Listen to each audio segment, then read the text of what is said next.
Hai,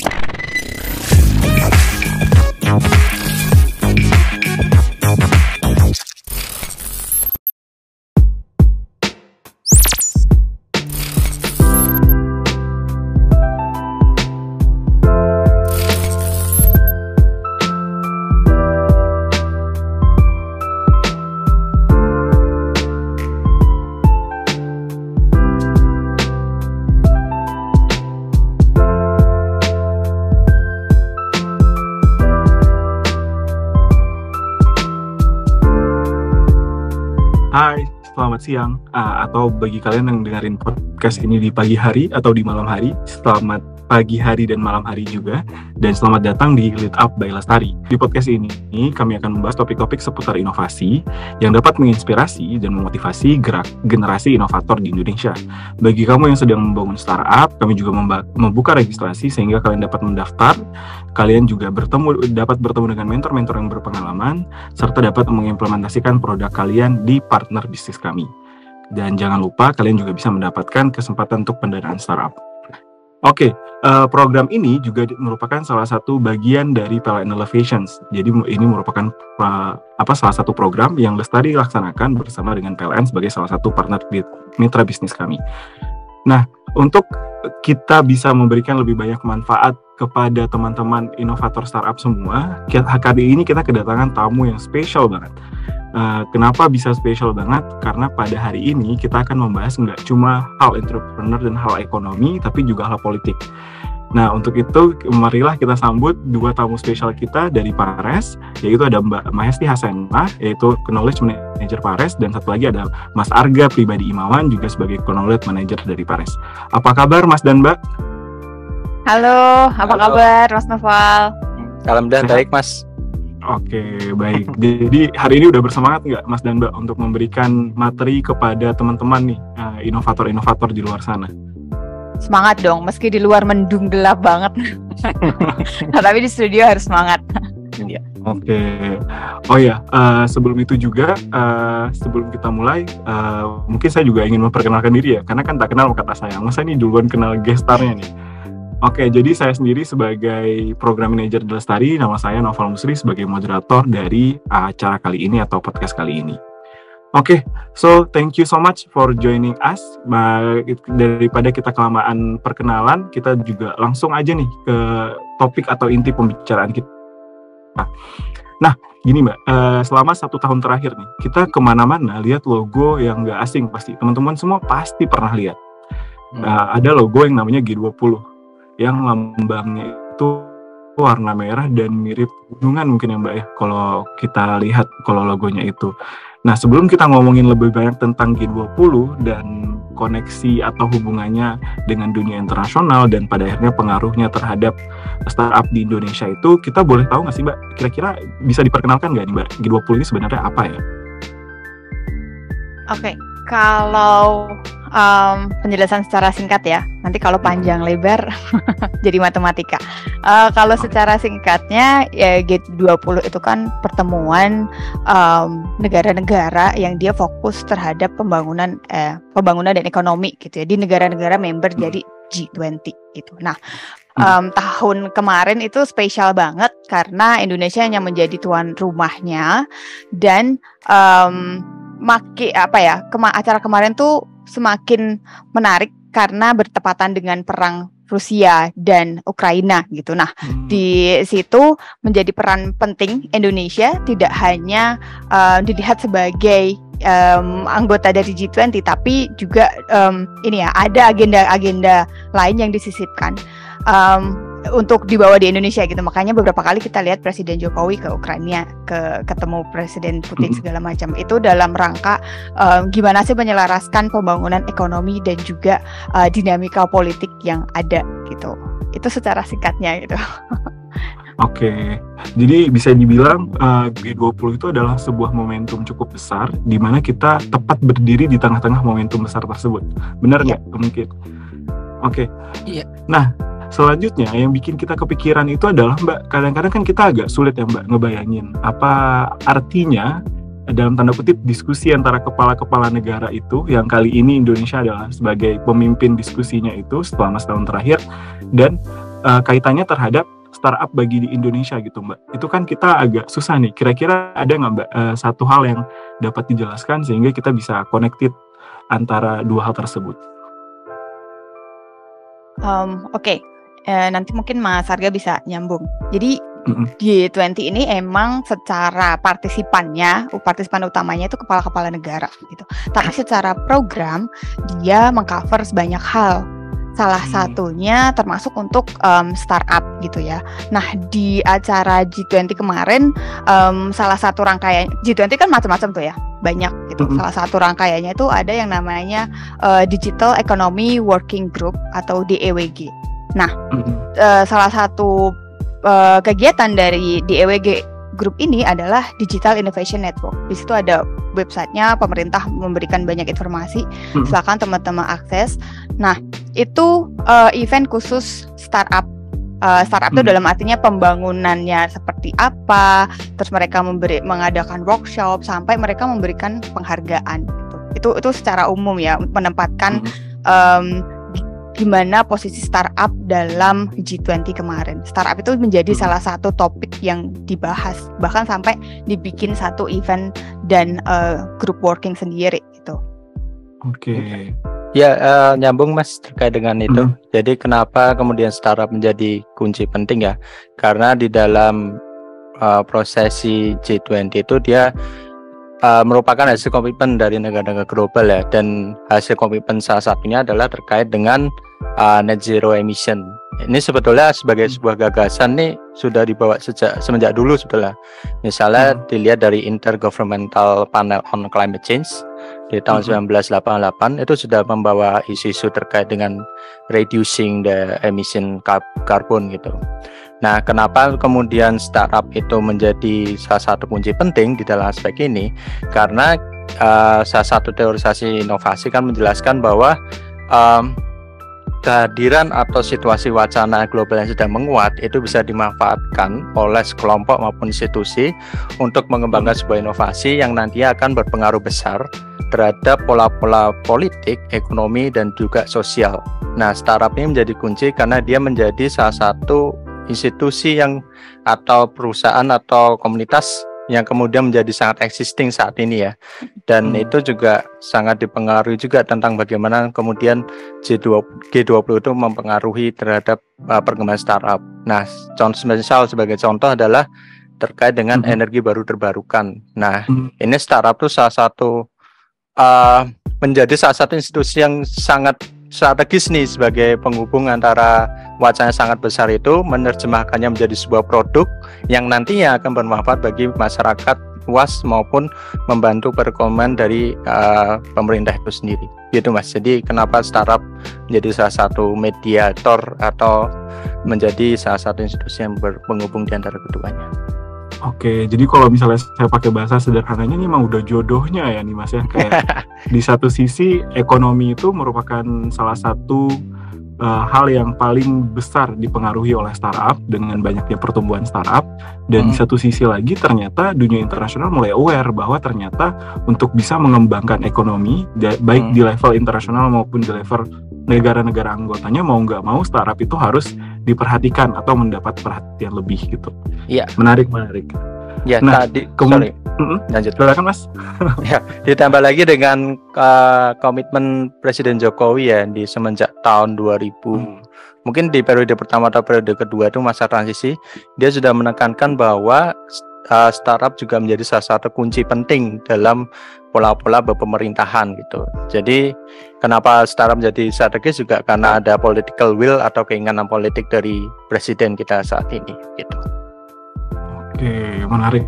Jadi nggak cuma kebutuhan dari dunia internasional dan aspek ekonominya, political will-nya juga ada. Sehingga triple combination membuat startup dan dunia internasional menjadi penting. Sehingga ya mau nggak mau mungkin G20 juga jadi salah satu organisasi yang paling terasa lah impact dari startupnya itu. Betul. Nah, saya tuh semangat banget ngebahas ini. Tadi kan kita bicara soal kepemimpinan G20 Indonesia itu karena terjadi di salah satu momentum besar, yaitu perang antara Ukraina dan Rusia, yang mungkin perang antar dua negara ternyata dampaknya mempengaruhi banyak sektor dan banyak negara lain gitu. Nah, kira-kira ada nggak Mas atau Mbak yang dapat dilakukan oleh G20 atau bahkan sudah dilakukan oleh G20 ini dalam membantu startup atau UMKM ini mungkin akan menghadapi atau mencegah adanya krisis global itu sendiri, Mas dan Mbak? Oke, kalau ngomongin soal krisis global, sebenarnya dari kita refleksi dulu ya dari G20 kemarin. G20 kemarin itu kan juga mempertemukan startup dari berbagai negara. Nah, bahkan dari mereka memberi 5 penghargaan ke beberapa penghargaan, nggak cuma 5. Indonesia dapat 5.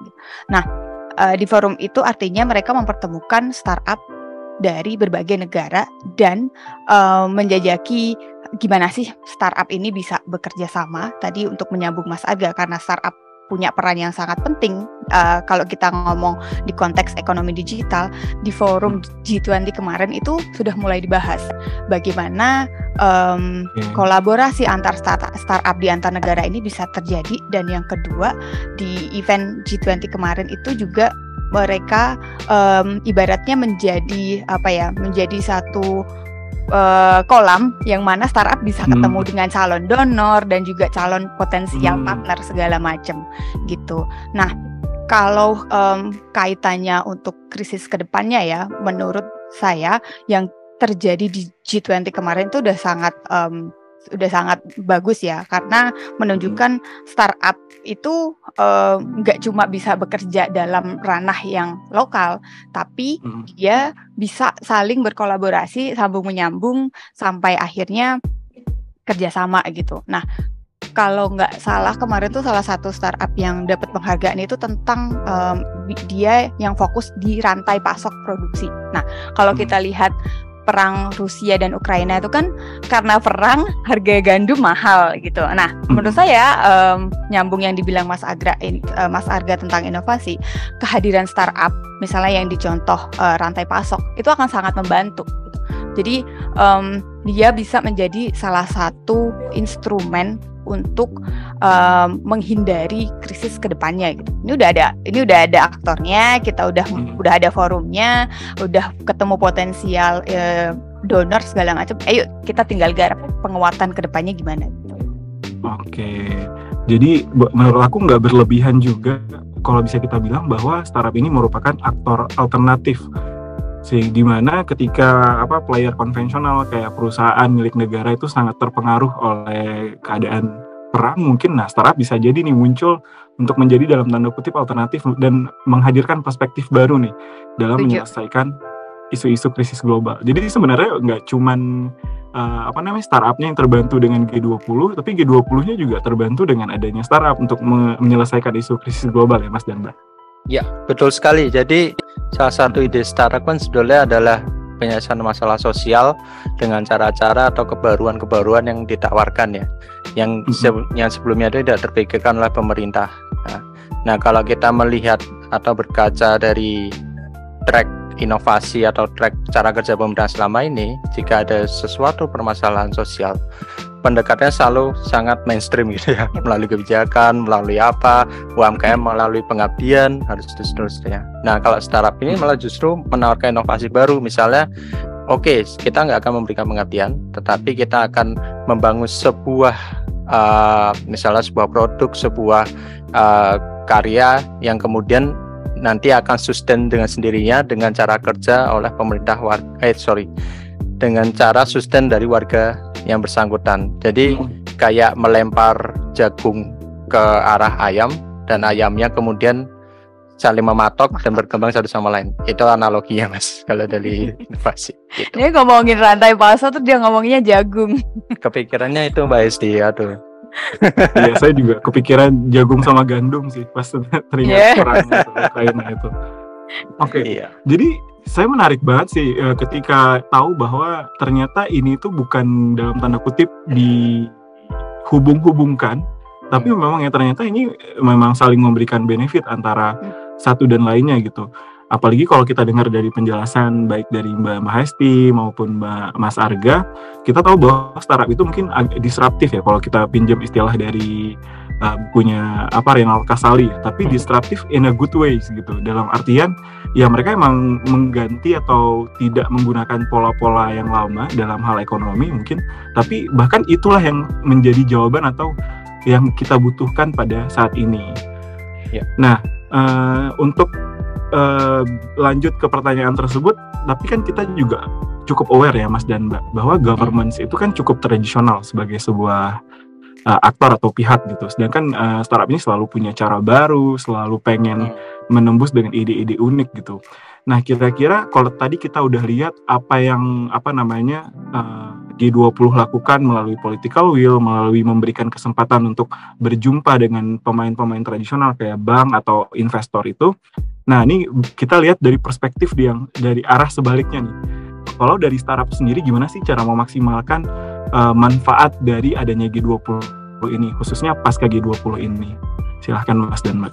Ya, sebenarnya momentumnya sangat penting ya, terutama kalau melihat dari kesepakatan G20, salah satu yang ingin didorong adalah terkait dengan energi baru terbarukan, di mana kan kemudian ada pemensionan PLTU dari negara-negara di G20 dan adanya suntikan $20 miliar ya dari Amerika Serikat.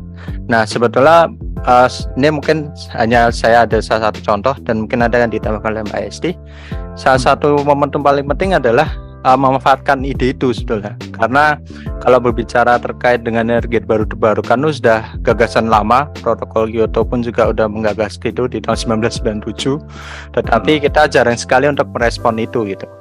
Nah, startup ini mumpung pemerintahannya juga konsen terhadap isu itu, dia akan memberikan insentif jika akan menggunakan kendaraan listrik. Nah, itu sebenarnya momentum penting tuh bagi startup untuk kemudian masuk dalam ranah itu dan kemudian membangun linkage atau yang saya sebut sebagai collaborative linkage ya, antara jangan tabu dengan politisi. Itu kita juga bangun kepada mereka, jangan tabu juga dengan pemerintah, kita gandeng mereka dengan membangun hubungan di antara ketiga yang layaknya segitiga gitu. Nah, kita akan dijamin startup akan berkembang jauh dan kemudian akan menjadi salah satu unit ya yang kemudian sangat berpengaruh besar terhadap jalannya pemerintahan, baik sosial, ekonomi dan juga politik gitu. Ya, nyambung dikit ya, Mas. Setuju dengan yang dibilang Mas Arga gitu, dan tadi mention yang Mas Noval bilang startup itu sering dilihat sebagai disruption gitu. Tapi justru salah satu elemen penting kenapa bisnis itu selalu berkembang, memang startup itu harus jadi disruptor gitu. Kalau dia tidak bisa mendisrupt hal-hal yang sudah ada, maka inovasinya iya itu kan kedepannya gimana gitu. Jadi memang momentum memang G20 udah selesai gitu ya, tapi secara kebijakan dan dampak dia masih akan ada secara ide dan gagasan juga tetap akan diimplementasikan. Nah, salah satunya yang bisa dilakukan dan dimanfaatkan startup adalah tetap menjadi disruptor dan tetap catch up dengan apa sih yang ada, public demand-nya itu sekarang seperti apa, terus tetap mendekati politisi itu sekarang seperti apa, karena salah satu strategi politisi bisa menang kan dia harus dapat popularitas dan dia harus tahu public demand-nya apa gitu. Dan kalau startup bisa bermain sangat inovatif gitu ya, melihat bisnis, public demand, terus kepengenan politisi seperti apa, itu menurut saya akan jadi keren banget gitu sih. Saya baru kepikiran dua hal mengenai refleksi terhadap komentar dari Mbak Mahesti maupun Mas Arga adalah, yang pertama, G20 itu kan momentum perjanjiannya. Nah, namun setelah perjanjiannya kan programnya baru dilaksanakan kan. Jadi sehingga saat inilah sebenarnya momentum yang dimiliki oleh startup itu. Karena toh dananya baru akan disebarluaskan, dananya baru akan dipergunakan. Nah, yang kedua juga kita baru meskipun startup itu sebagai disruptor, tapi jadilah disruptor yang dalam tanda kutip ramah dan tidak enggan kepada pemerintah gitu. Sehingga ketika pemerintah punya program yang kita coba adjust, kita harus ikut dengan apa yang mungkin menjadi tujuan pemerintah, dan juga semoga startup selalu bisa memberikan nilai lebih atau perspektif yang berbeda lah, sehingga pemerintah mungkin targetnya mencapai A, ternyata dapatnya A plus gitu. Berarti kan itu adalah hal yang cukup baik yang mampu dihadirkan startup sebagai disruptor. Menarik banget nih diskusi dan obrolan kita. Nah, cuman saya kan tadi kita udah bahas di sisi positifnya nih, Mas dan Mbak. Sedangkan PARES sendiri itu kan singkatan dari Perkumpulan Analisis Resiko nih. Jadi kita harus selalu menjadi be mindful gitu. Kita nggak cuma lihat sisi positifnya aja, tapi kita juga sisi negatifnya. Atau kita nggak bilang sisi negatif, tapi analisis resikonya gitu. Nah, kira-kira ada nggak poin yang dapat menjadi resiko bagi startup terkait dengan kesepakatan G20 ini? Dan apabila ada, kira-kira mitigasinya itu seperti apa ya, Mas dan Mbak? Boleh, silakan. Iya, mungkin saya dulu ya, kan saya akan mention terhadap 2 poin. Yang pertama terkait dengan maintenance dari inovasi itu sendiri sih, Mas. Karena kan startup saat ini kan momentumnya jika ada transisi energi tentang EBT, semuanya beralih kepada EBT semua gitu, dan selalu akan mencari kebaruan-kebaruan dulu. Nah seringkali justru startup itu kolaps ketika mengalami puncak kejayaan. Kita bisa melihat kayak smartphone di Nokia, BlackBerry, inovasi yang mereka banggakan stagnan, dan niche atau kebaruan itu berhenti, yang kemudian itu menjadi salah satu kegagalan startup. Nah, dalam aspek ini, salah satu yang paling penting bagi startup adalah mendesain terkait dengan risiko tersebut melalui dengan roadmap ataupun melalui program-program yang kemudian menghasilkan sebuah kebaruan-kebaruan baru. Kebaruan tidak harus bersifat teknikal, kebaruan tidak harus sikapnya berupa data dan seterusnya, tetapi kebaruan terhadap pola kolaboratif yang tadi saya bilang, misalnya menggait dari pihak-pihak lain selain pemerintah, politisi, bahkan politisinya kalau bisa 4 atau 5 pun nggak masalah. Yang penting mereka memiliki komitmen yang sama dengan visi dan misi dari startup itu sendiri. Dan yang kedua itu adalah terkait dengan ini resiko terbesarnya adalah terkait dengan momentum, karena kan momentum G20 memang membawa isu-isu tentang transisi energi dan EBT, tetapi ditambah lagi dengan pemerintah juga mendukung itu gitu ya. Ketika besok pemilu 2024 kemudian terjadi transisi kepemimpinan, itu sangat mungkin terjadi akan kolapsnya startup, karena tidak ada lagi political will yang kemudian menampung atau membawa gagasan bahwa startup itu adalah kunci. Waduh, menjadi kayak ini ya slogan ya. Menjadi kunci. Nah itu makanya menjadi salah satu penting ya tentang bagaimana kemudian kontrak ya, dan kontrak sosial antara startup dengan pemimpin berikutnya itu perlu digagas sebagai bentuk antisipasi terhadap kolapsnya startup pasca G20 ini selesai. Karena ada banyak banget project, salah satunya MRT ya Mas, yang kerjasama antara Jepang dan Korsel itu gitu. Oke, nyambung paling ya emang lah. Jadi kalau Mas Harga udah meng-highlight soal gimana sih caranya bisa memitigasi resiko dengan politisi, mungkin ini hal lain yang perlu dimitigasi adalah karakter kolaborasi. Kalau G20 kemarin itu memang membuka peluang untuk kolaborasi internasional. Nah, tapi dari kolaborasi itu kita juga harus bisa memanfaatkan, misalnya belajar gimana sih sistemnya mereka, gimana sih bahkan dari SDM-nya mereka, ini gimana cara mereka mengembangkan SDM sehingga bisa keep up apa segala macam gitu. Jadi dari sisi kolaborasi itu pun kita harus tetap belajar dan tidak melihat kolaborasi itu gimana ya, nggak aji mumpung gitu. Ini ada G20 didukung pemerintah, ada donor, kita ini nggak, harus tetap melakukan evaluasi internal dan eksternal ya, eksternal ke mitra, internal tetap ke perusahaan biar tidak terlena kalau tadi yang dibilang Mas Harga itu. Terus yang poin terakhir menurut saya yang ini ya, menyambung pentingnya startup di dalam pembangunan ekonomi, selain melebarkan kolaborasi, menurut saya dia startup ini sebagai agen penting, dia bisa melakukan pemberdayaan pada saat yang sama. Jadi itu bisa jadi salah satu sayap inovasi.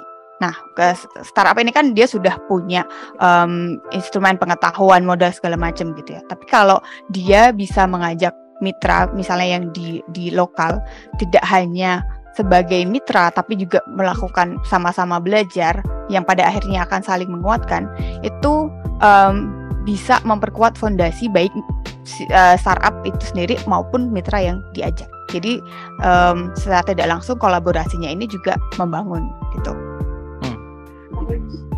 Oke, ini saya dapat 4 poin yang menurut saya keren banget sih. Iya. Jadi saya tuh baru ngeh juga ternyata sedemikian mekanisme yang terjadi, sedemikian kerjasama yang terwujud selama G20 ini membuka banyak hal atau membuka banyak perspektif baru. Mungkin saya mulai dari poin pertama yang saya ngeh aja. Tadi kan kita dibilang sama Mas Arga bahwa bakal ada mungkin political instability lah. Sebentar lagi ada pemilu dan segala macamnya. Dan kemudian political instability ini juga kan part of dari political change itu. Bakal ada orang-orang baru yang duduk sebagai muka politik gitu. Nah, saya rasa ini kita sebagai startup ini harus integrate sebagai dalam politik gitu. Mau nggak mau kita harus pilih di mana nih calon yang benar-benar punya concern terhadap permasalahan startup ini. Jadi jangan ketika startup sudah bagus momentum dan growth-nya tiba-tiba berhenti. Cuman gara-gara the people behind governance-nya itu berubah. Itu keren banget sih, saya baru ngeh saat ini gitu. Terus yang kedua, ini juga mengutip dan mengulang kembali diskusi kita yang telah kita bahas selama beberapa menit terakhir bahwa sebagai disruptor, startup itu harus terus dinamis dan jangan pernah statis. Kita udah pernah lihat contoh kasusnya ketika mereka berhenti dan mulai menemukan zona nyaman, ya mereka berhenti, mereka nggak pernah coba hal baru lagi. Tadi juga Mas Arga udah ngomong beberapa hal yang dapat membantu untuk mencegah statisnya sebuah startup itu bisa dengan memiliki roadmap, bisa juga dengan program yang terus diperbaharui gitu, mengikuti mungkin market corrections, kemudian pivot dan segala macamnya. Dan itu sebenarnya jati diri sebuah startup gitu, dengan adaptif terhadap berbagai perubahan. Nah, poin dari Mahesti juga nggak kalah menarik. Salah satunya adalah karakter kolaborasi ya, gimana kita itu harus selalu bisa memberdayakan mitra-mitra di mana startup itu mungkin memberikan dampaknya, melakukan bisnisnya, sehingga dampak atau manfaatnya itu tidak hanya dirasakan oleh startupnya itu, tapi juga kepada ekosistemnya. Nah, ketika startup sudah membangun dan integrate dengan ekosistem, tentu dia akan punya platform yang jauh lebih kuat sebagai bisnis gitu. Dan yang terakhir juga menutup dari 4 poin itu, poin terakhir adalah saya rasa yang disampaikan oleh Mbak Mahesti juga adalah kalau saya diterjemahkan ke dalam istilah startup itu namanya underdog spirit sih Mbak. Jadi jangan pernah ngerasa puas gitu, jangan pernah ngerasa kita udah punya momentumnya ya. Jangan cuma terlena dan memanfaatkan momentum, tapi kita harus selalu punya pola pikir sebagai underdog gitu. Kita tuh nggak pernah difavoritin di sini. Ya meskipun di G20 ini semua kerjasama datang di Indonesia, ya terus kedepannya apa? Nah, kita harus nggak pernah puas dan selalu pengen achieve baru lagi, dan itu juga integrate dengan yang Mas Arga bilang bahwa kita tuh nggak boleh statis dan kita harus terus memiliki pola pikir yang dinamis gitu dalam menjalankan pertumbuhan dalam startup ini. Oke, keren banget. Tapi saya rasa kita nggak punya waktu cukup banyak ya, Mbak Mahesti dan Mas Arga. Sebagai closing nih, kira-kira dari Mbak Mahesti saya minta satu, juga dari Mas Arga juga saya minta satu closing remarks. Kira-kira apa nih harapan Mas dan Mbak terhadap perkembangan startup di Indonesia? Aku deh. Ya, sebetulnya gini ya, salah satu kesepakatan G20 itu sebenarnya menjadi momentum yang sangat penting ya bagi startup kemudian untuk mengakselerasi inovasi di bidang energi dan juga digital, dan itu sangat mungkin dilakukan. Startup yang menjadi penting adalah kemudian mereka harus, khususnya startup di Indonesia ya, karena kebanyakan startup di Indonesia itu pola-pola learningnya tuh sifatnya enggak inter dan intra gitu. Sifatnya itu ada di dalam aja, tetapi dia tidak bisa belajar dari negara-negara lain, kemudian startup di negara lain dan seterusnya. Dan ini menjadi salah satu hal yang paling penting ya, karena menyambung terkait dengan instabilitas, destabilisasi gitu ya Mas. Karena di UK, di Inggris, salah satu aspek kenapa startup itu berhenti berinovasi dan collapse itu salah satunya adalah tidak adanya linkage dengan politisi dan juga economic sector. Jadi private itu disingkirkan. Jadi mereka kalau di UK kan mesti kompetisi yang diunggulkan. Nah, itu menjadi salah satu hal yang menurut saya riskan atau risiko yang kemudian menjadi sangat tinggi di Indonesia, startup di Indonesia. Jadi itu momentum G20, manfaatkan sebaik mungkin sebagai akselerasi inovasi. Dan kedua adalah adanya inter dan intra learning yang harus dilakukan oleh startup di Indonesia. Silakan Mbak Esti. Udah semua kayaknya. Oh, udah ya. Ya, tapi mungkin kalau nambahin ya, kalau buat startup di Indonesia, jangan pernah berhenti jadi disruptor, karena menjadi disruptor itu adalah kunci untuk menjadi startup gitu. Nah, dan yang kedua, setuju dengan poinnya Mas Arga, politisi pemerintah itu kadang memang dilihat sebagai enemy gitu. Tapi ada pepatah yang bilang kalau keep your friend closer and keep your enemy closer. Jadi keep your friend close and keep your enemy closer. Artinya, meskipun kadang kebijakan pemerintah itu bertentangan, tapi itulah yang harus dimanfaatkan dan gimana caranya harus tetap bekerja sama dan koordinasi. Sehingga kita tahu gapnya pemerintah di mana dan kita bisa mengisi dan maju ke depannya gitu. Dengan ide-ide yang mendisrupt itu tadi. Oke, keren banget nih. Kalau dari Mas Arga, aku nangkapnya kayak boleh aja menyelesaikan problems di domestik, tapi pakai global mindset nih, inter dan intra. Nah, cuman kalau dari dari Mbak Mesti selalu ingetin saya ke satu hal yang kalau ngomongnya gampang, tapi melaksanakannya susah. Just keep being a disruptor itu susah. Mungkin kita udah pernah dengar CEO Gojek ngomong bahwa mereka growing pain gitu. Karena mereka ketika tumbuh besar ada kecenderungan untuk menjadi semakin statis ya. Tapi mereka nggak boleh gitu. Mereka harus terus melakukan berbagai upaya sehingga mereka terus menjadi disruptor gitu. Nah, akhirnya pada saat ini kita udah sampai ke penghujung di acara ini. Saya mengucapkan banyak terima kasih kepada Fares. Saya harap diskusi dengan Fares itu nggak cuma berhenti di G20 dan apa yang akan kita lakukan pasca G20 ya, karena banyak banget insight yang kita dapatkan. Dan saya rasa juga teman-teman yang dengar jarang-jarang nih ada sebuah organisasi, mungkin kalau dilihat dari luar ini politik banget, ternyata ketika ngobrol ternyata cukup gampang diterima atau ditangkap dan cukup dekat dengan apa yang sebenarnya kita laksanakan, apa yang kita rasakan dan apa yang kita lihat sehari-hari. Jadi semoga ini nggak menjadi kesempatan terakhir. Saya ucapkan banyak terima kasih kepada Mbak Mahesti dan juga Mas Arga, sehat dan sukses selalu. Saya juga dari saya juga Novel sebagai perwakilan Lestari undur diri. Semoga teman-teman selalu dalam keadaan yang baik dan ketemu lagi di Lead Up episode selanjutnya. Selamat sore, pagi, atau malam semua teman-teman. Ya, terima kasih teman-teman Lestari. Terima kasih. Teman-teman Paris juga semuanya. Oh ya, jangan lupa ya di follow Instagramnya Paris, Instagramnya Lestari. Di situ banyak teman-teman bakal ketemu konten-konten yang gaul lah. Yang dari telah dikembangkan. Yang milenial ya? Gen Z ya? Iya. Gen Z. Gak milenial lagi deh, ketahuan. Udah Gen Z. Kalau kamu kayaknya bukan gen milenial dan gen Z. Apa? Gen. Ya, Gak berani. Okay. Makasih. Oke, Mas Novel, tim Pak. Terima kasih.